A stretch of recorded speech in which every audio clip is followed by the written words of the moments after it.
Buenas noches a vos y a todas aquellos que están mirando el programa. Bueno, ¿cómo ha resultado esta decisión de establecer un paro de actividades y cómo la van a aplicar, digamos, en plena pandemia? Mirá, en principio, como organización venimos realizando una serie de reclamos al gobierno de la provincia en el marco de este contexto que vos bien recién describías, ¿no? Nosotros, cuando comenzó la pandemia, teníamos planteado al gobierno un pliego propio de cada vez que se inicia un año, ¿no? Que era, bueno, mantener la cláusula de actualización por inflación, para que de alguna manera los salarios no se vean afectados por esa variable que tanto pesa sobre la economía argentina, y algunos otros temas, entre ellos precisamente uno que después se vio como algo premonitorio, que era el reclamo por el pago de gastos por conectividad o recursos tecnológicos que en aquel momento, antes de la pandemia, nosotros sí reconocemos como un recurso que cada vez se tiene que hacer y se debe usar más, ¿no? La pandemia modificó todo eso. Modificó de tal manera que empezamos a tener dificultades para cobrar los salarios en tiempo y forma. Reclamamos al gobierno el pago de 700 compañeros que estaban sin cobrar por los primeros problemas que generaba el parate de toda la administración pública. Luego la cobertura de cargos y de horas, una pulseada que nos llevó casi 3 meses para que se resuelva. Y finalmente el pago del aguinaldo en cuotas, como está en este momento planteado por el gobernador, que si bien modificó el anuncio original por el reclamo que nosotros hicimos, dejó de ser algo que pueda resultar suficiente. Casi el 70% de la planta de la administración pública provincial está cobrando su aguinaldo en más de 2 cuotas. Todos van a cobrar en 3, una que se cobra ahora, agosto y septiembre. Así que esas son las cuestiones que a nosotros nos dan, lamentablemente, ¿no?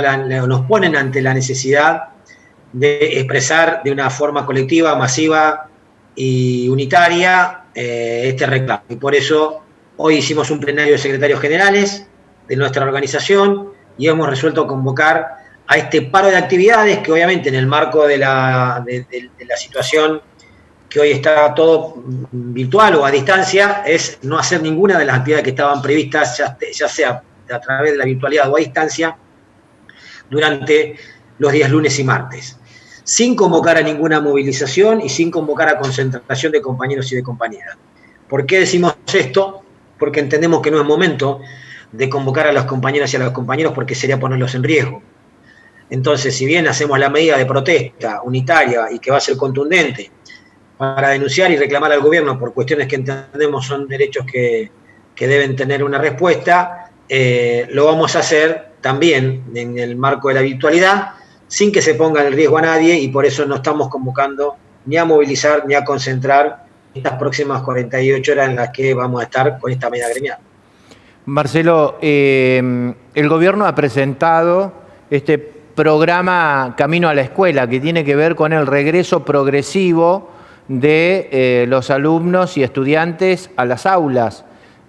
¿Tuvieron tiempo de analizar lo que ha presentado el gobierno? ¿Han sido parte del armado de este programa? Mira, el informe o la propuesta que presentó el gobierno no la conocemos. No ha sido puesta todavía a consideración de nuestras vocales gremiales en el marco del Consejo Provincial de Educación, que sería el órgano que debiera discutirlo. Sí entendemos que debe estar, o por lo menos en el marco de lo que es el protocolo que se aprobó a nivel nacional, a partir de la discusión que se dio en un consejo asesor que se convocó para tal finalidad, donde hubo participación de los trabajadores y trabajadoras de la educación que estamos representados en la CETERA. Ese protocolo tiene un piso que es el que debe discutirse en cada jurisdicción, incluso a niveles locales y de institución, porque así se establecen determinadas condiciones de distanciamiento, de infraestructura, de condiciones de higiene, de disposición de la asistencia en las aulas de los estudiantes y de los docentes. Y eso obviamente tiene que ser discutido en cada provincia para ponerse en práctica, siempre teniendo como cuestión rectora lo que puedan dar los datos epidemiológicos. en cada una de las jurisdicciones al momento de poder pensar esa vuelta a la presencialidad, que es necesaria, que nosotros obviamente la estamos esperando, pero en ese marco es que debe discutirse eso. Lo que hoy presentó el gobierno todavía no lo conocemos y esperamos que se convoque a las vocales gremiales para discutirlo, ¿no? ¿Van a estar presentes en el Consejo Plural Consultivo? Mira, eso también lo discutimos en el plenario. Y la verdad que no hay condiciones para que los trabajadores y trabajadoras hoy estemos en ese Consejo Consultivo. Porque la verdad que a lo primero que el Estado ha terminado afectando es a los trabajadores y trabajadoras que estamos bajo su órbita, ¿no? Es cierto que, como bien decías vos al principio, la consecuencia de la pandemia es la crisis de financiamiento de los estados, que no se da solamente en Neuquén, se da en otras provincias, se da a nivel nacional. Pero nos parece que se da esa crisis porque lo que no está haciendo o no están haciendo los estados es generar otros recursos y de exponerse a sancionar normas que graven a aquellos que tienen riquezas en Argentina y en la provincia de Neuquén. Cuando se habla de que hay crisis de financiamiento de los estados, lo que hay que mencionar es cómo se financian los estados. Se financian básicamente por dos vías. La vía de lo que pueden generar los recursos que la provincia tenga, en el caso nuestro, que básicamente y principalmente es el recurso hidrocarburífero.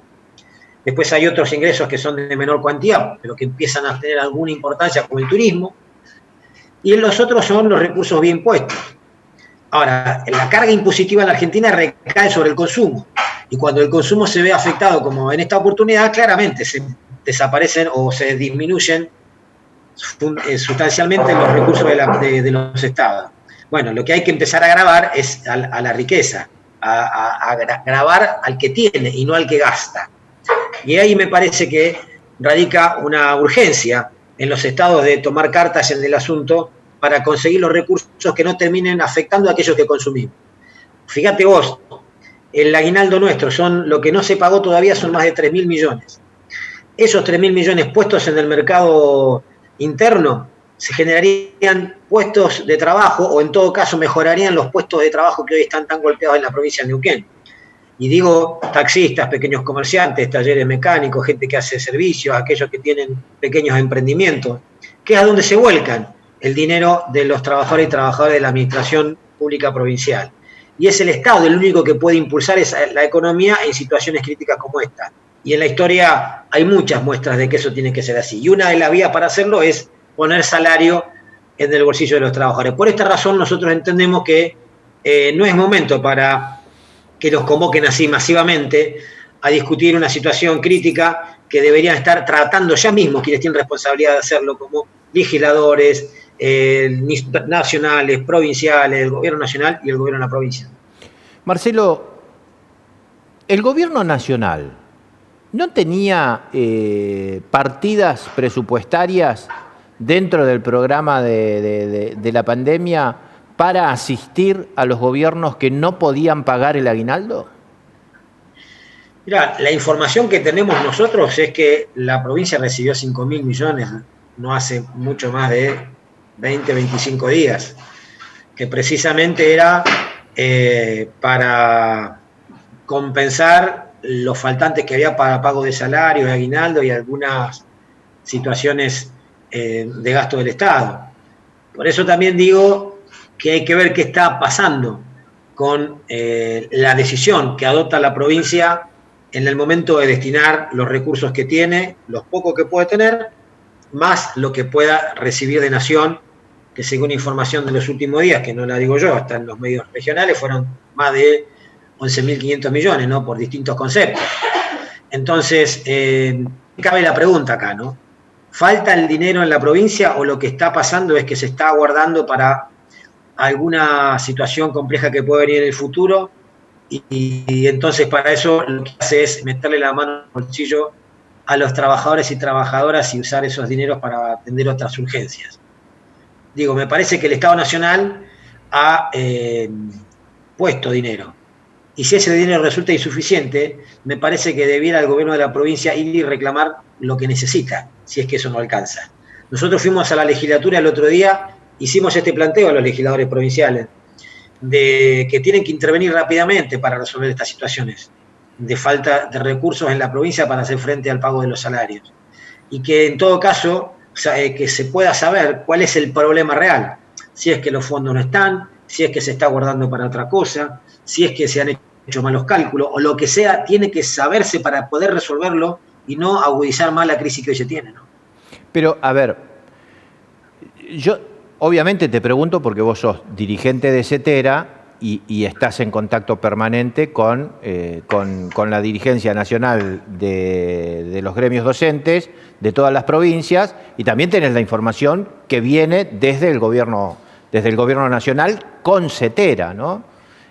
Si esto hubiera sido así, si el gobierno nacional hubiera enviado ese dinero para destinarlo a lo que es pago de salarios y aguinaldos, ¿cómo se comprueba? ¿Cómo puede llegar a comprobarlo la legislatura o los legisladores provinciales, Marcelo? Y debieran saber, porque seguramente esos recursos habrán venido con algún destino prefijado. Y si no viene con un destino prefijado, tenemos que ver quién define la prioridad de qué se prioriza para pagar en la provincia, ¿no? Entonces, porque puede ser una disponibilidad para que la provincia atienda a sus emergencias.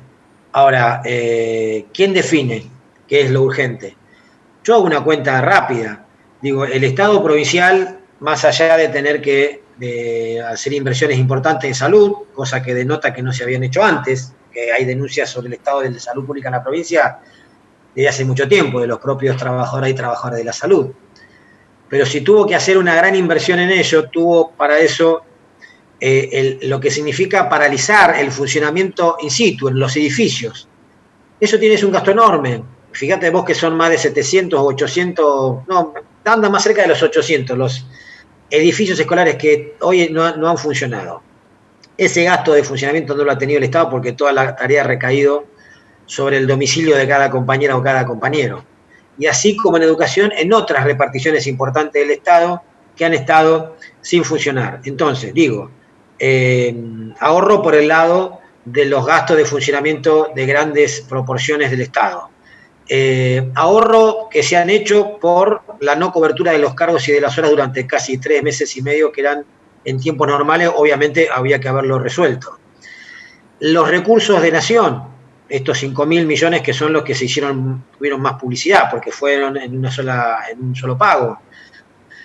Las autorizaciones de la legislatura para redestinar partidas a los fines de atender la emergencia, que esto fue una ley sancionada ni bien comenzó la pandemia. La posibilidad que obtuvo el gobierno de la provincia en la renegociación de acreedores con los cuales pateó para otros años venideros el pago de vencimientos que caían en esta fecha. Entonces digo, si todas esas acciones, si todos esos elementos no alcanzaron para poder pagar el aguinaldo, acá si esto es así, lo que realmente está pasando es que hay una situación mucho más crítica de lo que algunos creen en una administración que tiene responsables, porque no puede haber caído una bomba atómica en la provincia de Neuquén en apenas 3 meses cuando hay un antecedente de una provincia que era pujante, rica, que tenía suficientes recursos como para ser la mejor provincia de la Argentina. Entonces, digo, hay que investigar bien eso, saber qué pasa, y eso no es una tarea que nos compete a nosotros. Nosotros lo que tenemos que hacer es seguir denunciando y exigiendo que lo que es nuestro se pague, porque lo que se está haciendo es retener salario de cientos y miles de trabajadoras y trabajadores para atender otra urgencia del Estado. O sea, a ustedes les consta que ese dinero entró, pero que fue redireccionado. Nosotros, digamos, no solo que nos consta a nosotros, eso es público, el dinero entró. Lo que se ve es que no se gastó en salarios y en aguinaldo, o en todo caso, eso fue suficiente. Y si hubiese sido insuficiente, tenía que haber hecho gestiones para conseguir con suficiente anticipación, porque el aguinaldo se conoce que se va a cobrar y se hay que pagarlo cada 6 meses, y ya en marzo la crisis se avisoraba, y ya en febrero, cuando negociábamos con el gobierno, no querían firmar el IPC anualizado porque veían que iban a tener problemas hasta mitad de año. O sea que no es ninguna sorpresa lo que pasó. Pudo haberse previsto, ¿no? ¿Qué van a hacer con la falta de liquidación de los sueldos actualizados según IPC. Bueno, este es un reclamo que nosotros vamos a mantener vigente y vamos a seguir exigiendo que se empiece a discutir, porque si esto no se resuelve, una variable más para pagar la crisis va a ser el salario de los trabajadores y trabajadoras de la educación, que se van a ver depreciados, y no digo solamente nosotros, toda la administración pública de la provincia de Neuquén, porque todos tenemos la misma cláusula de actualización salarial y todos estamos en la misma condición, no lo cobró nadie excepto el municipio de Neuquén. Todo el resto tiene los salarios de diciembre del año pasado. Por lo tanto, ¿cuál va a ser la condición para discutir? Si esto no se resuelve en lo inmediato y no empieza a resolverse siquiera progresivamente, vamos a empezar a discutir el año que viene con la necesidad de compensar 35 o 40% de inflación. Imaginémonos lo que puede llegar a ser eso, ¿no? Entonces digo, va a haber que empezar a discutir rápidamente cómo se pueden generar las condiciones para que la crisis esta no caiga una vez más sobre salarios que ya muchos de ellos están quedando por debajo de la línea de la pobreza. Cada vez más compañeras y compañeros nuestros quedan por debajo de esa línea al ser superados por una inflación a la que no estamos pudiendo compensar. Y acá viene esto que yo planteaba al comienzo. Hay que recurrir a otras fuentes de ingresos. Tiene que haber una sanción, una ley que se modifique y que los impuestos en la Argentina empiecen a caer sobre el que tiene y no sobre el que consume. Y que en la provincia también existan normativas o en todo caso leyes tributarias que graven los terratenientes, la banca privada, que se grave las grandes superficies de supermercados, los casinos, ¿no? Entonces, la explotación, las empresas petroleras, quienes hacen mucho dinero en nuestra provincia cuando las cosas van bien. Y cuando las cosas van mal, algunos se retiran y otros hacen todavía mejores negocios. De hecho, los que han vendido mucho en este tiempo han sido los supermercados, que han tenido mejores perspectivas de venta. Entonces, digo, hay que empezar a buscar recursos en otros lugares y hay que hacerlo de manera urgente. Marcelo, muchísimas gracias. Buenas noches. No, gracias a vos. Adiós. En cualquier momento estamos en contacto.